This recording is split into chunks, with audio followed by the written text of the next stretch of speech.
সাধারণ ছাত্র বলতে কিছু নাই। সব চিহ্নিত সেই জামাত, ছাত্র শিবিরের ছেলেরা, সেই বিএনপির ছেলেরা, মুক্তিযোদ্ধাদেরকে যারা কটাক্ষ করে কথা বলে, যারা নিজেদেরকে রাজাকার বলে কথা বলতে পারে, তারা এই দেশে বাস করার বা এখানে কোনো মেধা কোটা পাওয়ার কোনো অধিকার রাখে না। তাদেরকে আমি ঘৃণা করি, তাদের এই দাবি প্রত্যাখ্যান করি।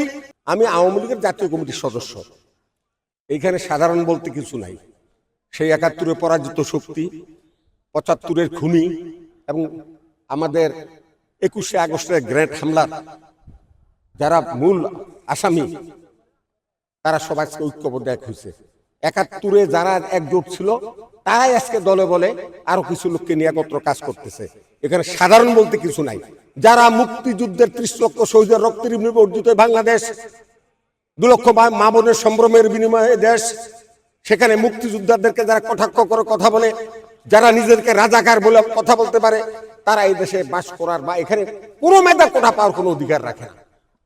তাই কাজেই তাদেরকে আমি ঘৃণা করি, তাদের এই দাবি প্রত্যাখ্যান করি এবং সেই ৩০ লক্ষ শহীদের রক্তের উপর দাঁড়িয়ে কোনোদিন কোন রাজাকার এখানে টিকতে পারে নাই, পারবেও না। এখানে উস্কানি আছে, তাদেরকে উস্কানি আছে, সেই উস্কানি দিয়েই তারা কাজকর্ম করতেছে। এখানে সেই দেখা যাবে। আমি এদিক দিয়ে আসতেছিলাম, আমি আওয়ামী লীগের জাতীয় কমিটির সদস্য। আমি আসতেছিলাম, দেখলাম সেইখানে সব চিহ্নিত সেই জামাত, ছাত্র শিবিরের ছেলেরা, সেই বিএনপির ছেলেরা, তাদেরকে আমি দেখছি, ছাত্র দলের ছেলেরা সেই ৪তলার মোড় থেকে এদিকে দেখলাম সব দলে বলে ওখানে কোনো সাধারণ ছাত্র বলতে কিছু নাই। আর আরো স্বপ্ন দেখে আবারও ৩০ লক্ষ শহীদের রক্ত অর্জিত বাংলাদেশকে আবারও সেই পাকিস্তানের ধারা নিয়ে যাওয়ার।